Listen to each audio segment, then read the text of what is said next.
आप अपनी डेली की लाइफलाइन में देखते होंगे कि कई सारे लोग ग्रेजुएट होने के बाद भी आज के समय में बेरोजगार है। उन्होंने अपने लाइफ में कई सारी गलतियां की जिन वजह से आज वो बेरोजगार है। मैं मानता हूँ हमारे देश या हमारे यहाँ बेरोजगारी की सबसे बड़ी समस्या है। हमारे यहाँ रोजगार नहीं मिलता। लेकिन क्या आपने कभी खुद से कुछ करने की कोशिश की, या बस पढ़ते गए? आज के टाइम में अगर देखा जाए ना, तो गवर्नमेंट स्कूल, प्राइवेट स्कूल, सारी सुविधाएं हैं। लेकिन जब हम मिडिल क्लास फैमिली के लड़के या लड़कियों को देखते तो 100% में से 5% ही या 10% ही सक्सेसफुल है। बाकी जो 90-95% आज भी सक्सेसफुल नहीं, बेरोजगार है। इसका सबसे बड़ा कारण पता है क्या?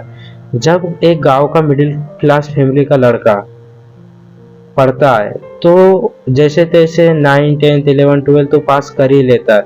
लेकिन जब ग्रेजुएशन की बात आती है तो उसे 12 तक तो कुछ समझ में नहीं आता कि यार मुझे किस चीज़ की तैयारी करना है, किस फील्ड में जाना है, मुझे क्या सब्जेक्ट लेके पढ़ना है, क्या सब्जेक्ट लेके नहीं पढ़ना है। इस चीज़ का उसे आइडिया नहीं रहता है। लेकिन जैसे ही वो ग्रेजुएशन के लिए अपने गांव से बाहर निकलता है और उसका रहने खाने का इंतजाम भी उसके परिवार वाले जैसे तैसे करते हैं। मतलब अगर जहाँ नहीं होता, अगर किसी के घर की आर्थिक स्थिति बहुत ज़्यादा खराब है तो वो लोग अपने बच्चों की जो पढ़ाई स्टॉप करवा देते या फिर उसे ड्रॉप करवा देते कि तू अब पढ़ाई मत कर, अपनी खेती बाड़ी देख या फिर जो भी छोटा मोटा बिजनेस है उसे संभाल।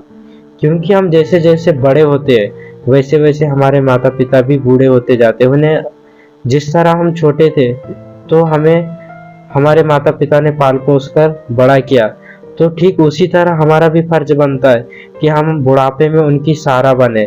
लेकिन आज के समय में सब उल्टा हो रहा है। आज हमें ही अपना घर चलाने के लिए हमें अपना घर छोड़कर बाहर कमाने जाना पड़ता है। ये सबसे बड़ा एक इशू बन गया है कि करे तो करे क्या। अगर थोड़ा बहुत पैसा अगर हमारे पास होता तो हम कोई ना कोई बिजनेस करते। लेकिन हमारे साथ क्या, हम पढ़ाई के चक्कर में जो हमारे माता पिता ने जमा पूंजी जमा कर कर रखी थी वो हमने अपनी पढ़ाई में सारी खर्च कर दी।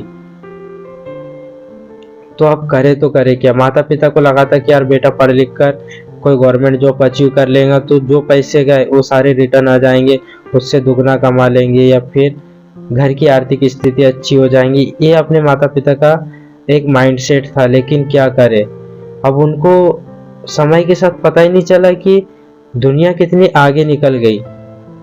दुनिया इतनी तेजी से चल रही है कि आज के टाइम में कंपटीशन देखेंगे ना तो हाई लेवल की एक पोस्ट के लिए लाखों फॉर्म डलते हैं। अब क्या कर सकते हैं, हजारों फॉर्म, 10,000, लाखों में डल जाते। कोई वैकेंसी आने तो फिर देखो फॉर्म की संख्या कितनी। अब मिडिल क्लास फैमिली का लड़का क्या कर सकता है? ना ही उसके पास कोचिंग के लिए पैसे, ना ही रेंट के लिए पैसे। अगर वो बड़े से शहर में जाकर पढ़ना चाहे तो उसके यहाँ उतनी कैपेसिटी या उनके घर की इतनी अच्छी आर्थिक स्थिति नहीं है तो उसे हर चीज़ में सपोर्ट करेंगे।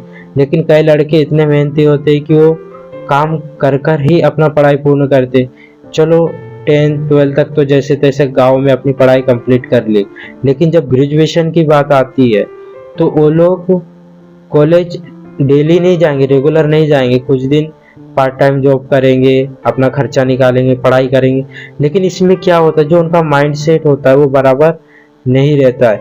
अगर इंसान रात भर पढ़ेगा, यार मान के 6 घंटे पढ़ता है, 8 घंटे पढ़ता है, काम पे जाता है। अब काम पे जाएगा तो वहाँ पर तरह तरह के लोग मिलेंगे तो उसका माइंड सेट वहीं पर खराब हो जाएगा। वो जितना भी पढ़ा हुआ रहेगा सब भूल जाएगा। इसी वजह से जब वो एग्जाम देने जाता है तो उसे वो चीज़ याद नहीं आती। अगर आपको एक इम्पोर्टेंट बात बताऊं तो अच्छे से नोटिस करना। आपने अपने लाइफ में देखा होगा या खुद को देखा होगा, जो हमारा माइंड सेट होता है ये क्या करता है, जो नेगेटिविटी या नेगेटिव वाले बातें होती है उन्हें जल्दी कैप्चर करता है। लेकिन जब पॉजिटिव की बात आती है तो उसे वो कैप्चर नहीं कर पाता। क्यों? क्योंकि जो नेगेटिविटी होती है उसमें हमारे आँख, कान, सारी चीज का फोकस नेगेटिविटी में एक ही बार में लग जाता है। जिस तरह अगर हम कोई मूवी देखते हैं तो हमारा फुल फोकस उसी पे रहता है कि हमें मूवी देख रहे हैं। उस टाइम में ना ही हम सेल फोन यूज करेंगे, ना ही किसी से बात करेंगे, हमारा फोकस सिर्फ मूवी देखने में होगा। अगर हमें आधे घंटे बाद या 2 दिन बाद भी अगर कोई पूछे कि यार फलानी मूवी देखी, उसकी स्टोरी बताओ, तो हम बड़ी आसानी से बता देंगे। अगर वहीं पर अगर हमें एक बुक पढ़ने को दे दिया जाए तो हम पढ़ तो लेंगे, लेकिन जब हमसे आधे घंटे बाद भी पूछेंगे कि क्या पढ़ा, तो हम नहीं बता पाएंगे, क्योंकि हम उसमें कंफ्यूज होंगे। क्योंकि हमारा जो फोकस है पूर्णतः उस पर लगा नहीं रहता है। क्योंकि जब हम पढ़ाई करते तो पढ़ाई करते करते बात भी कर लेते, कभी फ़ोन यूज कर लेते। इन सारी एक्टिविटी के कारण हमारा माइंडसेट नहीं बनता है। तो दोस्तों आज का वीडियो हम यहीं पे एंड करते हैं।